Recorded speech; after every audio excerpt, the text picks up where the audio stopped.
Breaking news. কোনো এক সামাজিক যোগাযোগ মাধ্যমে জানা গিয়েছে বাংলাদেশে ২০২৫ সালে ধর্ষণের হার অতিমাত্রায় বৃদ্ধি পাওয়ার কারণ। সেখানে বলা হয়েছে যে নারীরা অগ্রাধিকারকে গুরুত্ব দিচ্ছে না, বরং তারা চাচ্ছে সমান অধিকার। তাই তো তারা ইসলামের অগ্রাধিকারকে গুরুত্ব না দিয়ে পশ্চিমাদের মতো বেহায়া পোশাক পরিধান করে রাস্তায় ঘোরাফেরা করছে এবং এই পোশাককেই তারা ফ্যাশন হিসেবে মেনে নিয়েছে।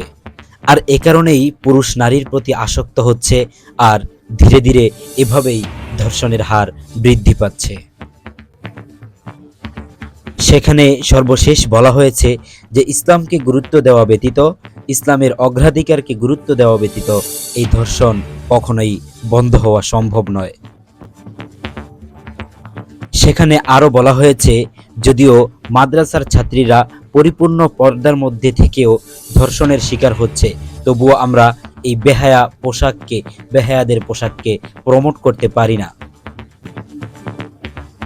সেই সামাজিক যোগাযোগ মাধ্যমে আরও বলা হয়েছে, যে সমস্ত পুরুষরা বলছে নারীর এই পোশাক দেখে আমরা নারীর প্রতি আসক্ত হচ্ছি না, বলা হয়েছে ওই সমস্ত পুরুষের পুরুষত্বেই সমস্যা রয়েছে।